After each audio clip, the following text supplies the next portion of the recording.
estudar hoje a lição número 4.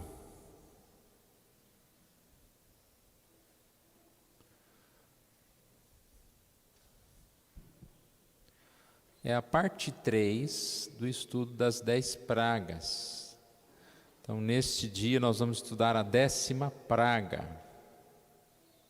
Lembramos que a história mostra aqui, através dessas pragas, como foi o livramento do povo. O povo estava clamando, como escravo, clamando a Deus, sofrendo.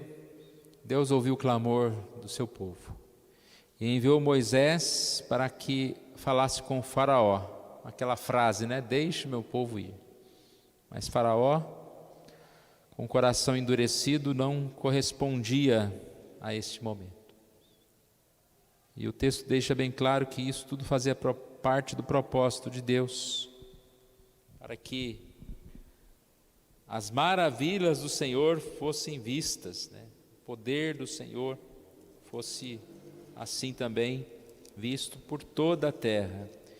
E é um testemunho que ficou para sempre, por toda a história, e ficará para sempre, mostrando assim o grande poder do Senhor. Então, aqui na introdução, começa lembrando uma passagem, no capítulo 10, verso 28, da arrogância de Faraó. No dia em que vires o meu rosto, morrerás. Então, achei interessante a lembrança da revista,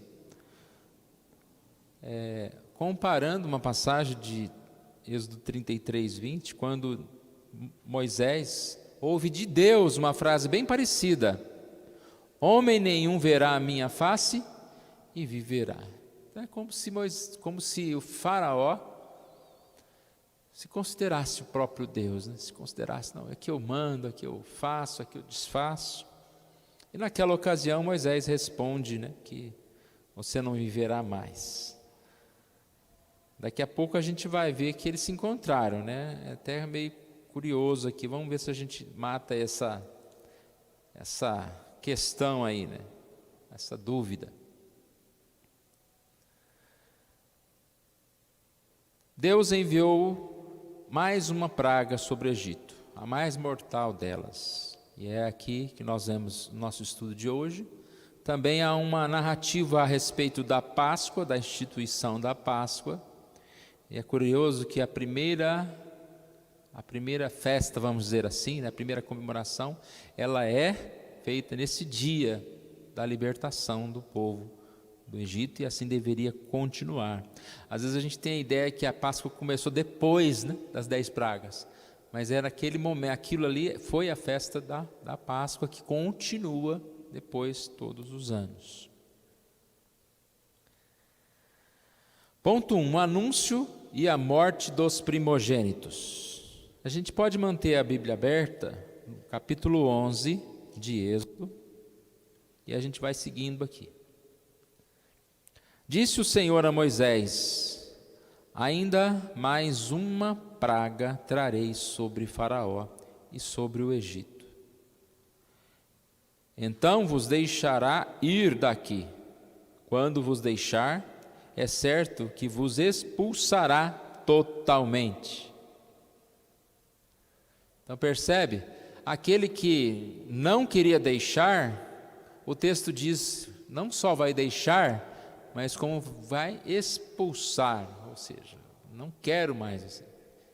A presença de vocês só tá trazendo mal. Vocês querem ir? Devia ter deixado antes, Querem ir? Vão, vai. Então eles foram, de certa forma, assim, mandados embora, Essa é a ideia do texto aqui. Palavra praga, golpe, pancada, Então é uma pancada na cabeça aí de Faraó e de todos eles. O Egito será fatalmente golpeado pelo Todo-Poderoso. Uma observação aqui do versículo 4. quando Moisés disse: assim diz o Senhor, cerca de meia-noite passarei pelo meio do Egito. Passarei, quem é? O próprio Deus. Então, o Senhor deixa claro que Ele próprio virá ao Egito e executará a última praga. As outras pragas tinham sempre algum instrumento, um desastre natural, uma doença, uma praga. E como diz bem aqui a lição, né?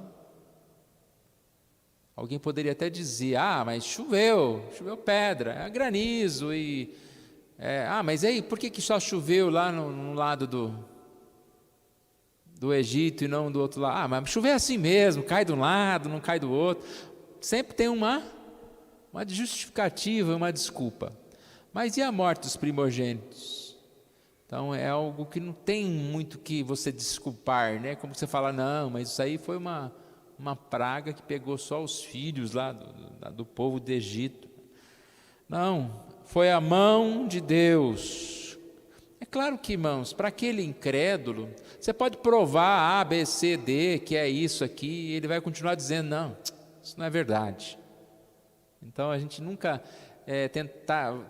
a gente tem que falar, né, da verdade, convencer, porque a verdade ela vem junto com o Espírito. Mas se não tiver o Espírito, se não tiver Deus agindo na vida das pessoas, eles podem tomar conhecimento de tudo que a gente puder ensinar, de tudo que a Bíblia fala. Eles vão falar: não, isso não é assim não, isso não é verdade, isso não aconteceu.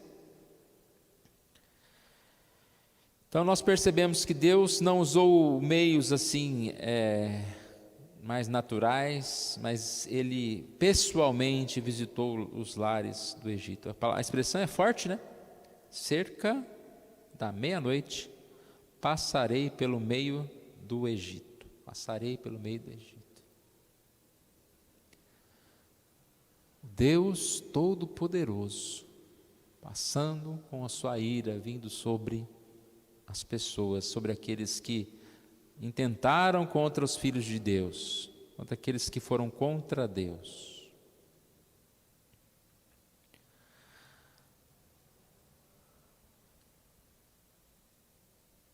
Aqui nós vemos também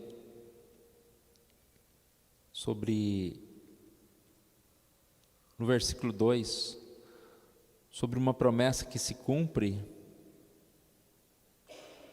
Fala agora aos ouvidos do povo que todo homem peça ao seu vizinho, toda mulher à sua vizinha, objetos de prata e de ouro. A promessa que se cumpre é que eles não sairiam de mãos vazias. Porque imagine você, um povo que já está sofrido, já está ali, né, como escravo, simplesmente sai, deixa o meu povo ir, sai sem nada nas mãos. Então aqui há uma ideia de que eles não saíram de mãos vazias. Também aparece aqui que Moisés era muito estimado, né? Alguém poderia dizer: não, Moisés seria odiado, mas Moisés era muito estimado. 11:3. O Senhor fez que o seu povo encontrasse favor da parte dos egípcios, e também o homem Moisés era muito famoso na terra do Egito, aos olhos dos oficiais de Faraó e aos olhos do povo. Você vê aí a questão, né, do líder mau. O líder, irmãos, a gente percebe que ele influencia demais, né? E às vezes ele é tirano, ele obriga os outros. Você vê numa guerra, né? Muitas pessoas talvez não querem entrar naquela guerra, mas elas estão dentro do sistema, elas são obrigadas a estar dentro daquela guerra, por causa de um líder mau. Então a gente acredita aqui que Faraó vinha com as suas maldades, não deixa o povo ir, mas muitos lá já perceberam que aquilo não estava certo, que Faraó estava agindo errado. Aí que vem o que eu falei, que pode ser uma certa polêmica aqui, né? Porque a gente viu aqui no versículo, capítulo 10, verso 28 e 29, Faraó dizendo a Moisés: retira-te E depois diz: no dia em que vires o meu rosto, morrerás. E no verso 29, bem disseste, nunca mais tornarei eu a ver o teu rosto. E as duas coisas não aconteceram. Por quê? Moisés ouve pessoalmente, ele é avisado pessoalmente por Faraó da morte dos primogênitos, versos 4 a 8. Ele está falando a Faraó: assim diz o Senhor, cerca de meia-noite passarei pelo meio do Egito, todo primogênito na terra do Egito morrerá, desde o primogênito de Faraó, que se assenta no seu trono, até o primogênito da serva, que está junto a Mó, e todo primogênito dos animais. Haverá grande clamor em toda a terra do Egito, qual nunca houve, nem jamais haverá. Porém, contra nenhum dos filhos de Israel, desde os homens até os animais, nem ainda um cão rosnará, para que saibais que eu sou o Senhor. Que o Senhor fez distinção entre os egípcios e os israelitas. Então ele está falando com quem? Com Faraó. Olha o versículo 8. Então todos estes teus oficiais descerão a mim e se inclinarão perante mim, dizendo: sai tu e todo o povo que te segue. Depois disso sairei. E ardendo em ira, se retirou da presença de Faraó. Então, primeiro, Faraó estava na presença dele e não matou nada, né? A próxima vez que a gente se encontrar, eu te mato. Não aconteceu isso. E Moisés disse: você não vai me ver mais. Mas Moisés está lá. Então, a gente entende que a Bíblia ela não tem a intenção de narrar, explicar por quê, por qual. O que pode acontecer? De repente Moisés, lá na hora do nervoso dele, falou: não, eu que não venho mais aqui mais na frente. E Deus mandou ele lá. Uma outra coisa que eu li num comentário é que o próprio Faraó chama Moisés para fazer um acordo ou alguma coisa, e percebe que Moisés chegou lá e só anunciou: acontece isso, isso e isso. Não tem aquela parte: deixa o povo ir. Não teve negociação. A 10ª praga vem depois da 9ª, porque o Faraó endureceu o coração na 9ª, Deus vai mandar a 10ª, correto? Então é essa sequência. E aí a gente sabe que eles se encontraram. Então, se algum irmão tiver agora mais uma teoria aí, pode falar, né, para a gente. Você já tinha pensado? Porque quando eu li isso eu fiquei meio assim, para entender. Pode falar. Acredito, pastor, que aqui ela está na sequência. Quando o Faraó disse: você não vai ver mais meu rosto, aí Deus já anuncia a 10ª praga.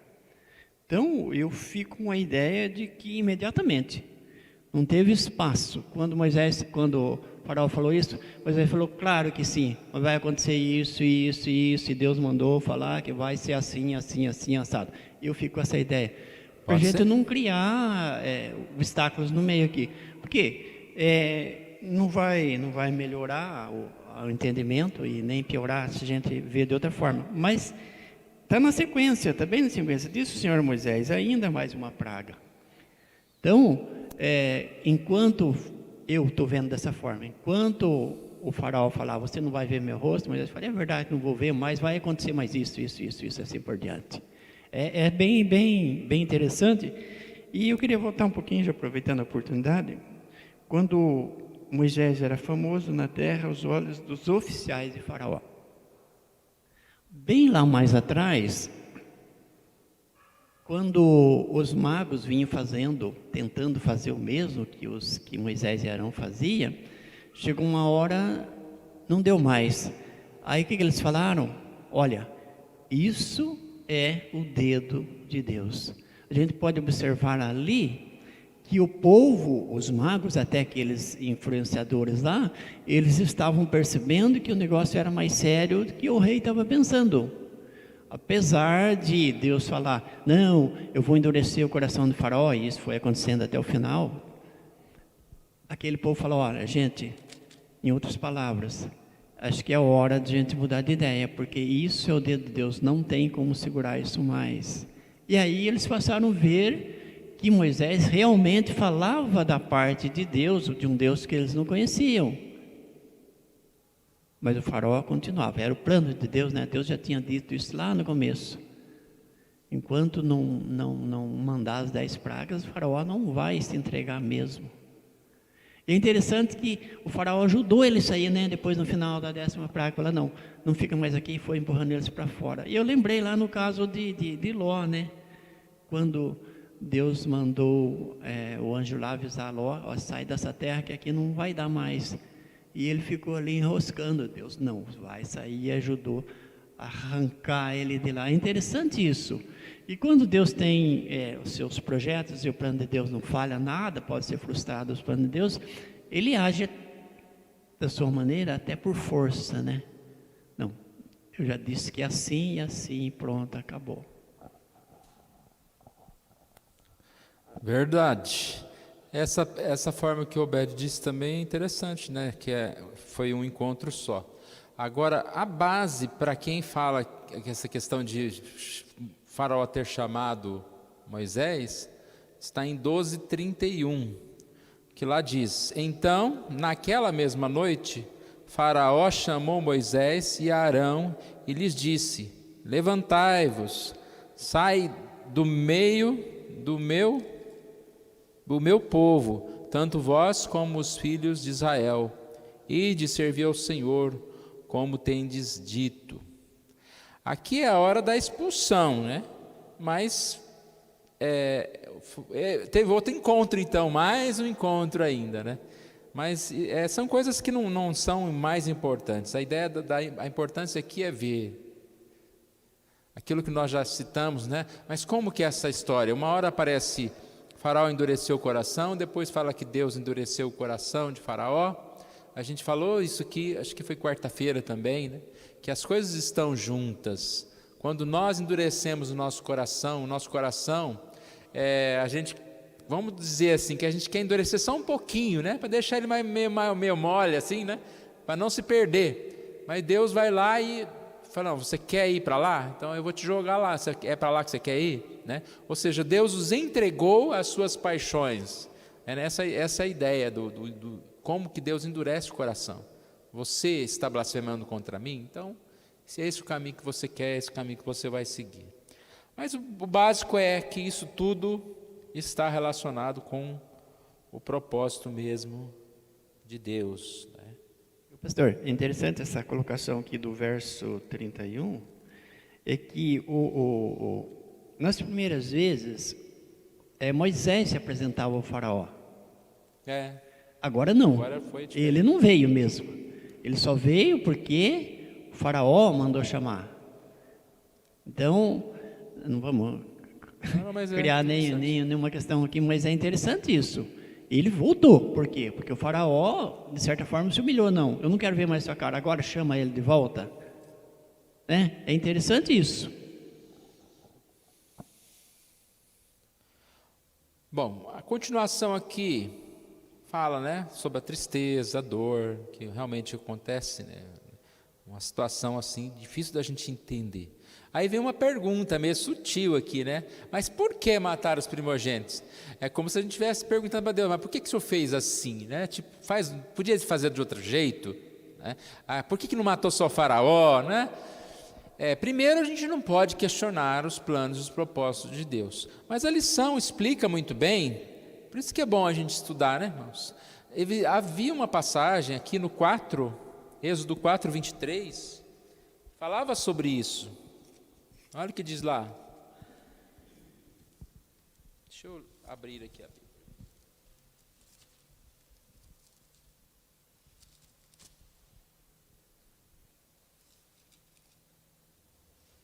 Dirás a Faraó, 23, digo-te, pois, deixa ir meu filho para que me sirva, mas se recusares deixá-lo ir, eis que eu matarei teu filho, teu primogênito. Então há uma palavra aqui já de aviso lá da 10ª praga, ou seja, Faraó escravizou o povo. O 22 aí, né, pastor? Do 4? Isso. Dirás a Faraó, assim diz o Senhor, Israel é meu filho, meu primogênito. Isso. Daí vem a sequência que o senhor leu. É meu filho. Deixa aí. Senão, eu matarei o teu filho. Você vai matar o meu filho? Eu vou matar o teu filho. Irmãos, isso não cabe para nós, mas a Bíblia diz: a Deus pertence a vingança. Eu sou o Senhor. A ira está nas mãos de Deus. E nós sabemos que as coisas acontecem, né, dessa forma. Conforme Deus, Ele sabe quem são os seus e Ele sabe quem são os perdidos. E nós lembramos sempre que esse texto é uma pré-figura do ímpio e do justo, né? Aquele que é justo, que está com o Senhor, ele é protegido, ele é salvo, ele está abençoado nas mãos do Senhor. Mas o ímpio, aquele que persegue o cristão, ele está fadado à morte, né? Que pode falar. É interessante que Deus falou através de Moisés: deixa ir o meu povo, senão eu vou fazer isso. Ou seja, sim, ele tinha uma chance. Quando o Senhor colocou a situação do ímpio, né? É isso. Você tem uma chance de evitar esse tipo de coisa. E é o que a palavra fala cada dia para a gente. Ou você anda nos caminhos de Deus e você evita muita coisa, ou então você deixa de andar e sofre as consequências. Exatamente isso aí. Deus tinha uma proposta para Faraó. Você deixa ir meu povo, está tudo bem. Se não deixa ir meu primogênito, vou matar o seu. E as consequências do nosso pecado é exatamente isso. Quando nós distanciamos de Deus, quando nós não ouvimos a palavra de Deus, quando nós não damos ouvidos, né?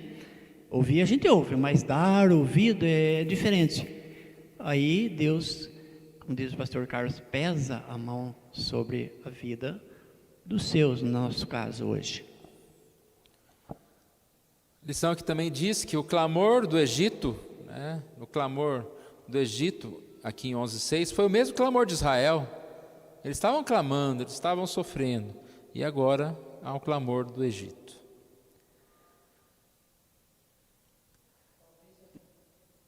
Talvez até pior, né, pastor? Porque sim, o caso deles era um caso sem solução. O povo do Egito clamava a um Deus que eles, de certa forma, conheciam. E eles estavam clamando uma situação de desastre, de perda, e não tinha remédio para a situação deles. Ponto 2, então. A primeira Páscoa. Capítulo 12. Êxodo, capítulo 12. Disse o Senhor a Moisés e a Arão, na terra do Egito: este mês vos será o principal dos meses, será o primeiro mês do ano. Falai a toda a congregação de Israel, dizendo: aos 10 deste mês, cada um tomará para si um cordeiro, segundo a casa dos pais, um cordeiro para cada família. E aí começa a descrição, né, da Páscoa. Antes de executar a 10ª praga, Deus instituiu o rito que perdoaria durante toda a antiga administração do pacto. Então, nós percebemos aqui a Páscoa vindo como esse sinal, né? Da mesma forma que o novilho, lá, o cordeiro, sem defeito, seria morto. E nesse primeiro caso, eles deveriam passar nos umbrais da porta o sangue. Mas depois esse sangue, né, era como essa evidência, ou seja, como o significado da proteção, da salvação. Aí por que o primogênito, né? O primogênito, ele era o representante da família. Então é como se fosse toda a família está sendo salva. Morreu o primogênito, é o representante que toda a família, acabou a família está junto, sendo perdida. E aqui então nós encontramos essa instituição da Páscoa. A gente não vai se delongar aqui na questão dos detalhes, mas o que é essa Páscoa? Era para relembrar o que aconteceu nesse momento, a libertação do povo do Egito. Ano após ano deveria ser celebrada essa Páscoa, para relembrar tudo que Deus fez, porque nós sabemos que os filhos do povo de Israel não são melhores do que os filhos do Egito. Qual que é a diferença? Porque um é povo de Deus, foi escolhido, foi separado, e o outro está perdido, o outro não é de Deus. Nós não somos melhores do que os ímpios, mas nós somos lavados, fomos chamados nós buscamos na palavra, nós nos esforçamos, como nós acabamos de falar hoje cedo, né? Nós oramos pedindo para que Deus não permita que esse coração, digamos assim, pecaminoso, venha fraquejar.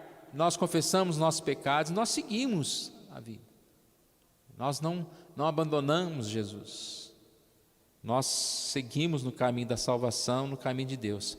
Então a Páscoa era uma festa religiosa que tinha esse significado de relembrar os atos salvíficos de Deus, né? Era como aqui um divisor, né? Mostrando o que a partir daquele momento seria, né, um novo momento para o povo de Deus. Olha o que diz aqui no verso 3: falai a toda a congregação de Israel, dizendo: aos 10 deste mês, cada um tomará para si um cordeiro, segundo a casa dos pais, um cordeiro para cada família. Se a família fosse pequena, lembra? Lá no 12:4 fala que deveriam convidar os vizinhos para comer junto, para estar junto. Não era para desperdiçar, né? E aí a gente sabe, né, irmãos, que a Páscoa é uma pré-figura de Cristo, da obra de Cristo. No verso 5 fala: o cordeiro será sem defeito, macho de 1 ano, podereis tomar um cordeiro ou um cabrito. Quando fala sem defeito, está nos lembrando de Jesus que veio a esse mundo sem pecado. Nós somos pecadores, nós não merecemos a salvação. Não adianta a gente morrer para ser salvo, né? Alguém precisou morrer em nosso lugar. Se nós morrermos sem Cristo, nós estamos perdidos. E aqui, o cordeiro era morto, como no lugar daquele primogênito, toda aquela família, né? E assim, nós somos esse povo escolhido de Deus. Já falamos aqui 12:7 que eles deviam passar nas ombreiras, na verga da porta, nas casas em que comeram, e aí era um sinal, né? Repare que o Senhor passou meia-noite e houve o quê? A morte, todo lugar que ele passava. Mas quando ele passava por aquelas casas, porque ele viu o sangue, essa casa era poupada. Isso representa muito o dia do juízo, quando Jesus voltar. Vai ser uma passada. Infelizmente, né, irmãos, a gente, com tristeza, muitos estão perdidos. Uma passada em que muitos vão morrer. Mas quando o Senhor passar por nós, Ele vai ver Jesus. Ele vai nos poupar. E nós vamos estar com Jesus. Nós não somos merecedores, mas nós somos salvos por Jesus. Porque o próprio Jesus instituiu a Páscoa. E o próprio Jesus enviou Jesus. E o próprio Jesus que nos salvou, que nos chamou, que age com misericórdia nas nossas vidas. Hoje à noite a gente vai até falar um pouquinho sobre essa questão de Jesus, né, como esse substituto. Vamos para o ponto 3. O ponto 3 é uma sequência ainda aqui do 2. Os primogênitos de Israel pertencem ao Senhor. Uma vez que o cordeiro havia sido imolado no lugar dos primogênitos de Israel, primogênitos israelitas, cada um deles agora pertencia ao Senhor. Cada primogênito, tanto de homens quanto de animais, seria consagrado ao Senhor. Essa parte aqui é muito importante, irmãos. Nós não somos apenas salvos, né? Somos chamados, somos transformados, consagrados para viver por Jesus. Isso é a verdadeira redenção, né? Quando a gente ouve a palavra redenção, salvação, não é simplesmente ser salvo da morte, salvo do inferno, digamos assim, mas é ser salvo da nosso próprio pecado, da nossa própria injustiça. E aqui diz o que eu estava falando há pouco, né? Antecipei aqui, quando falo primogênito, representava toda a família. Ao dedicar o primogênito a Deus, eles estavam dizendo: nossa família pertence ao Senhor. A conexão entre a dedicação e a 10ª praga se torna óbvia no versículo 15. Vamos ler lá o versículo 15.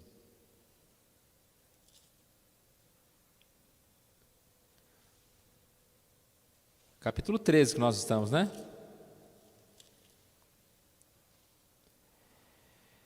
Pois sucedeu que, endurecendo-se Faraó, para não nos deixar sair, o Senhor matou todos os primogênitos na terra do Egito, desde o primogênito do homem até o primogênito dos animais.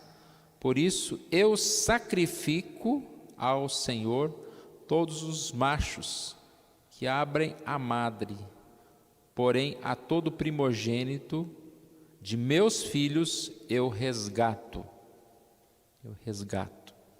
Então aqui é a passagem que está explicando essa questão aqui, né, do primogênito como filho, que é salvo.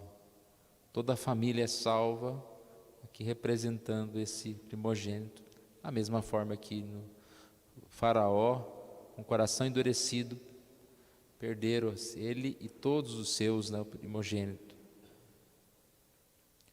Deus exige um resgate, uma redenção pelos primogênitos. O texto não diz qual o preço desse resgate. Possivelmente tratava-se do oferecimento de um cordeiro no lugar do primogênito. E aí nós chegamos novamente nesse ato de Jesus. Caso a família fosse muito pobre, outros animais poderiam ser oferecidos, como no caso de José e Maria, que na dedicação de Jesus ofereceram um par de rolas ou 2 pombinhos. A importância não era o animal, né? Era o gesto deles. A tradição deveria ser ensinada e explicada aos filhos. Capítulo 13, versos 14 a 16. Interessante aqui, né? A ideia da Bíblia, da história da Bíblia, fazer parte da educação espiritual da família. Às vezes a gente perde essa noção do quanto a Bíblia, suas histórias, o quanto o conhecimento da Bíblia é importante para nós. Por que o mundo está tão desconectado de Deus? A gente está ouvindo tanto falar desse pluralismo, né, desses polos.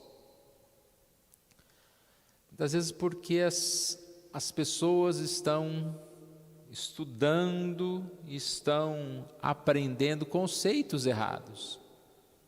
Você repete um conceito errado centenas de vezes. A literatura, né? Muitas vezes os nossos jovens na faculdade estudam totalmente fora do conceito de Deus. Isso aos poucos vai minando a verdade. E aqui a gente vê essa passagem, né?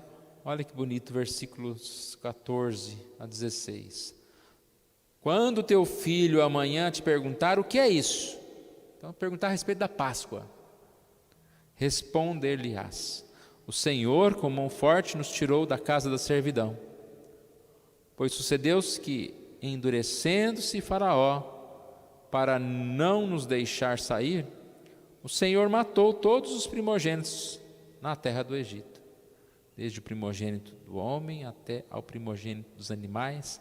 Por isso eu sacrifico ao Senhor todos os machos que abrem a madre, porém a todo primogênito de meus filhos eu resgato.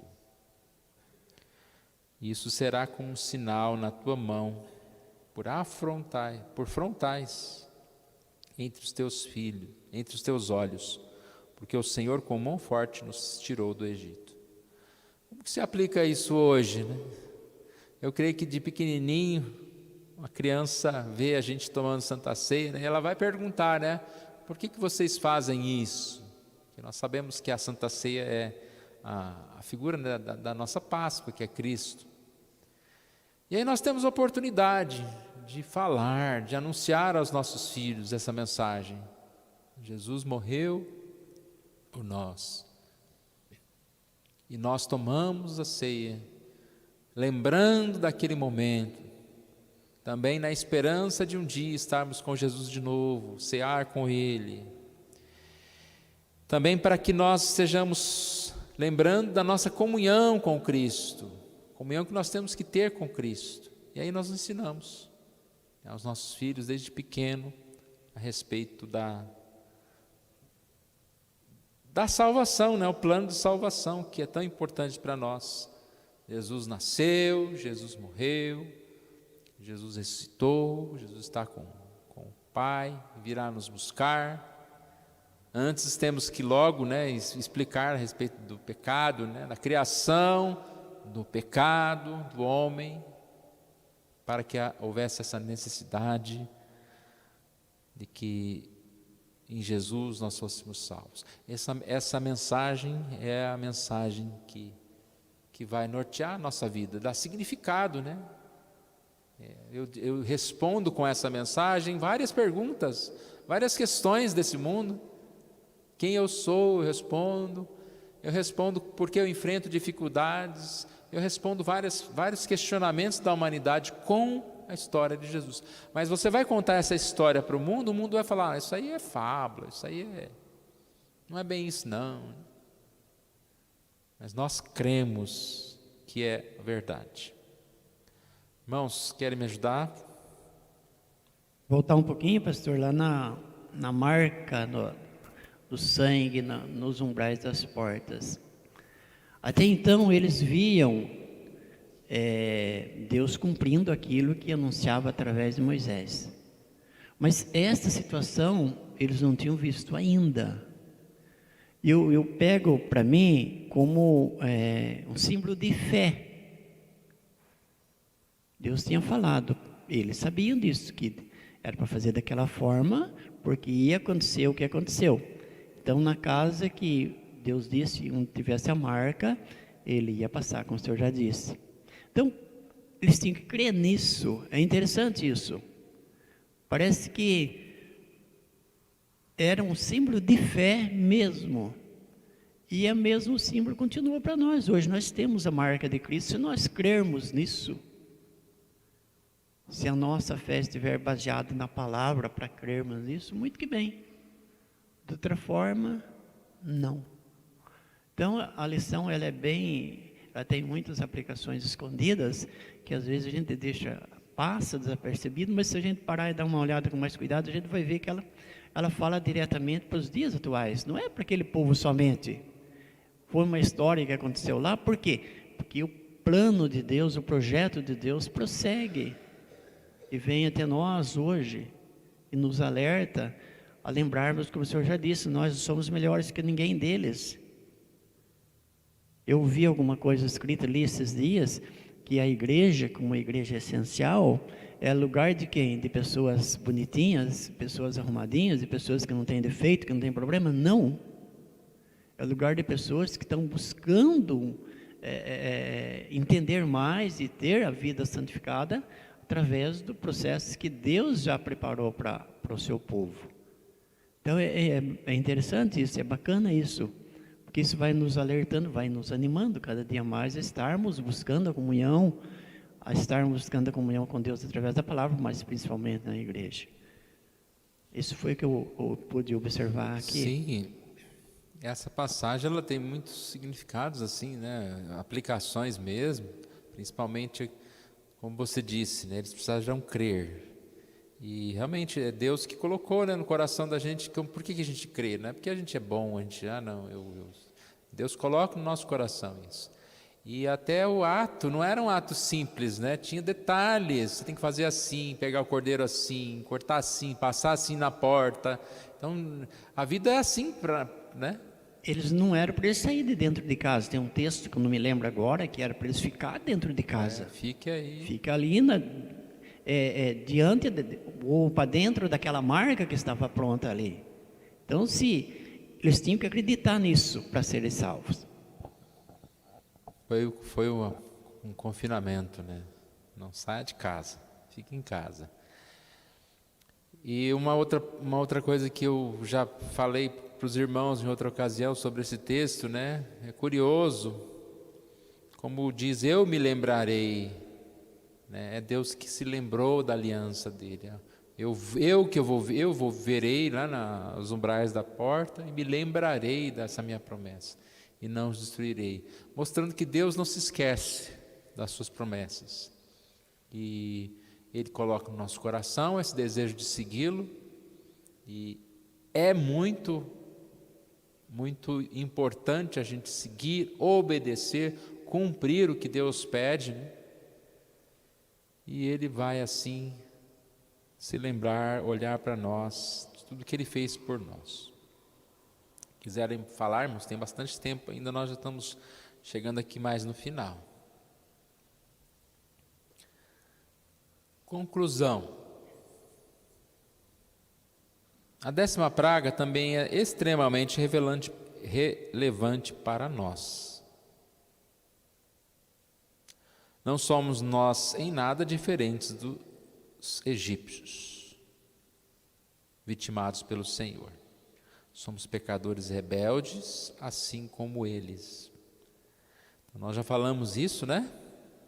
Não há diferença. A gente tem que tomar muito cuidado com como a gente fala do mundo.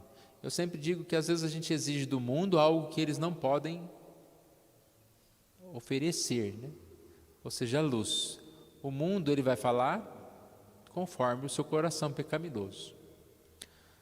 E o cristão também, muitas vezes, a gente não pode exigir a perfeição do outro cristão, porque nós também erramos, nós também pecamos. Cada um vai prestar conta diante de Deus.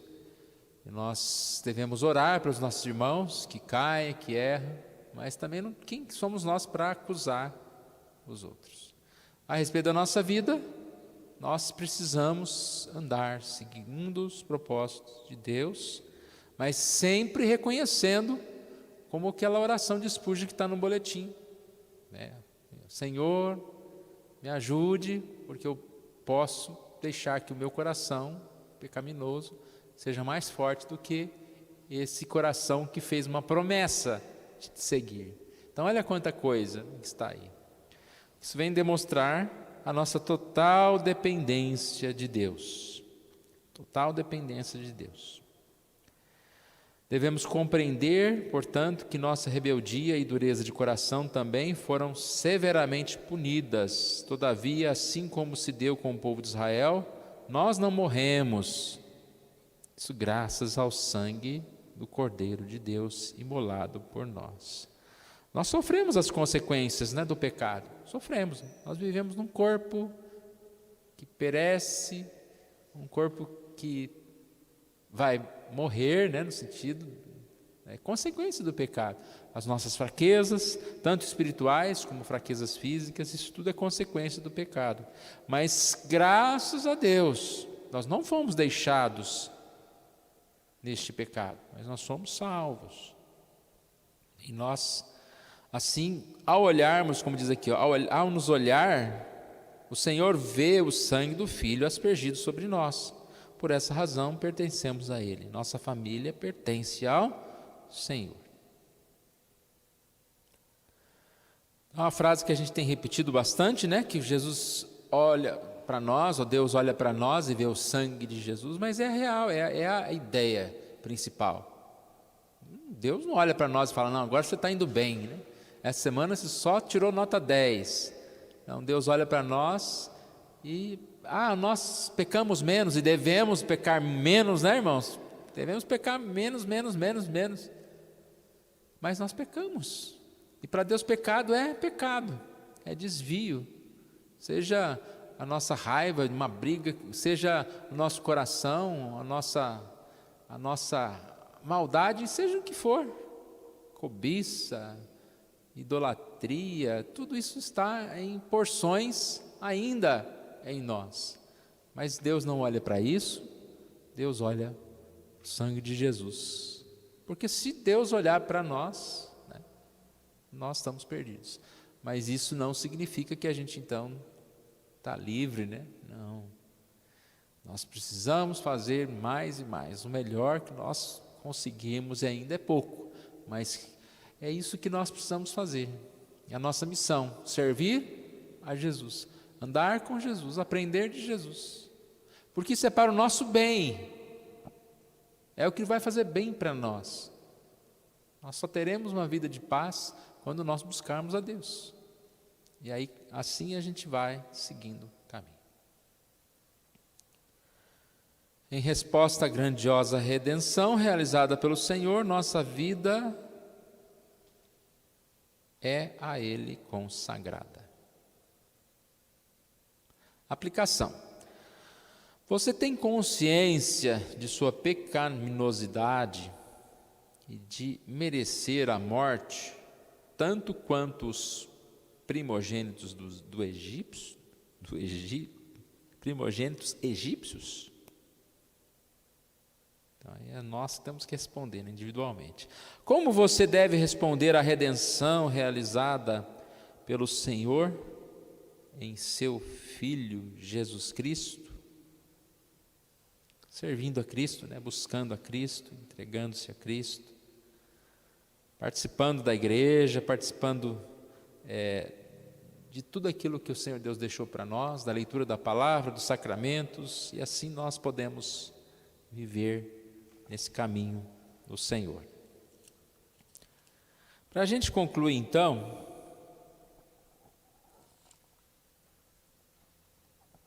só mais uma palavrinha. Pode falar, que eu vou procurar um versículo aqui. Pode. Então, Jesus, o Filho, o primogênito de Deus, Deus entregou por nós para salvar-nos, né? E é interessante me ver a memória, é que os primogênitos do Egito morreram pela desobediência do próprio faraó. Veja o tamanho do estrago e a dureza de coração de faraó. Claro que a palavra já fala desde o início que era o projeto de Deus. Então, para a gente refletir isso, em Adão todos pecaram. Em Jesus nós temos acesso a Deus de volta a nós, os escolhidos, claro. Então há uma figura bastante interessante nesse meio aí. Por causa da dureza de coração, por causa do erro de Faraó, os primogênitos de Faraó todos. Já pensou o tamanho do estrago, humanamente falando?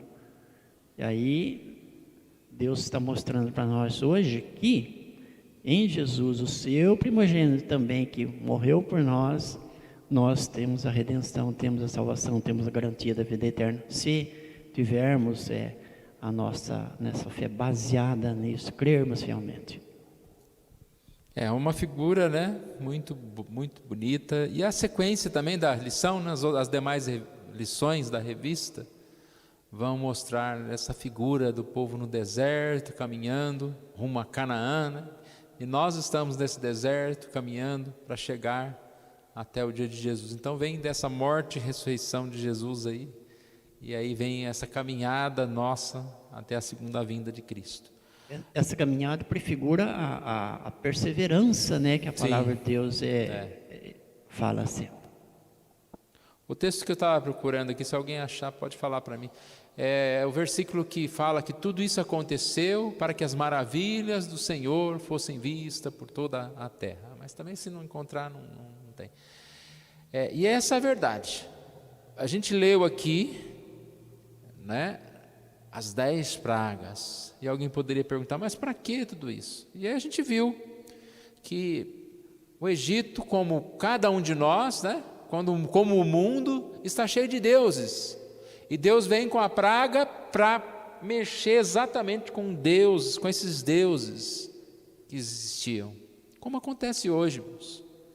As pessoas erguem os seus deuses, e muitas vezes esses deuses são tirados, as oportunidades são retiradas, e as pessoas assim têm a possibilidade de entender que necessitam de Deus.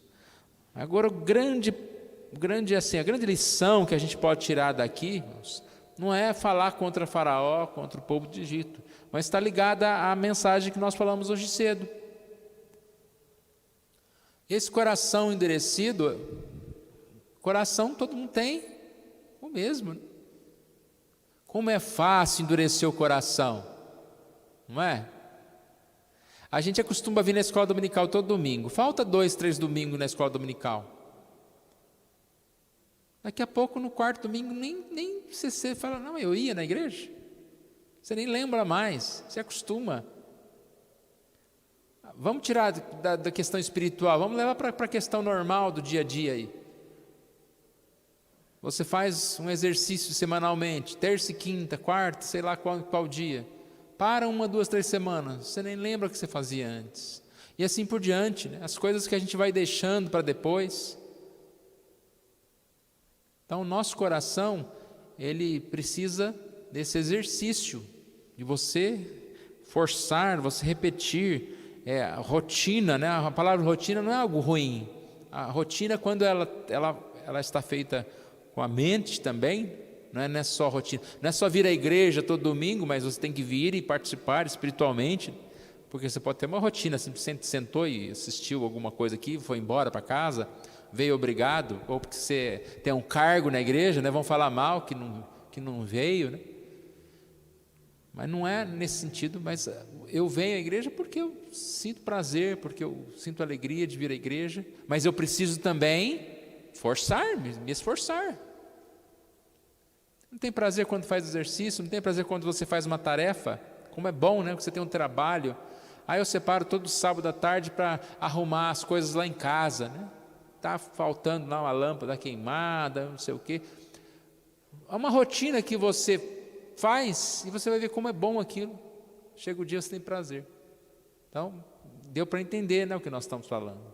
Nós precisamos, sim, ser firmes naquilo que nós fazemos, porque o coração, para endurecer, é um pouquinho. Cuidado com o coração, que ele é enganoso, a palavra fala. Aquela história que o Pablo Escobar começou roubando uma laranja, né? Não sei se é verdade, mas roube uma laranja hoje, amanhã você vai dar uma olhadinha, mas tem uma coisa caída lá, uma ferramenta ali da fazenda ali, aí você rouba a ferramenta. Quando você vê, não tem fim, né? O nosso coração, ele é enganoso e nos leva para lugares complicados. E qual que é o fim disso? Eu falei que não tem fim, mas agora eu falei qual que é o fim? Quando você tem e deixa o coração cada vez mais endurecido, o fim qual que foi o fim de Faraó? A dor intensa. Êxodo 12:30, levantou-se Faraó de noite, ele e todos os seus oficiais, todos os do Egito, e fez-se grande clamor no Egito, pois não havia casa em que não houvesse morto. Não havia casa em que não houvesse morto. Imagina, a gente experimentou aí a pandemia, pessoas familiares, pessoas morrendo. Você imagina cada casa. A gente ouviu falar sobre muita morte, muitas pessoas morreram mesmo, mas parece que não deu nem 1% da população mundial, né? Ao mesmo tempo, cada casa um morto, isso dá. Vamos supor que tem 4, né, pessoas numa casa, é muita gente. É muita gente proporcionalmente, né? E muita tristeza.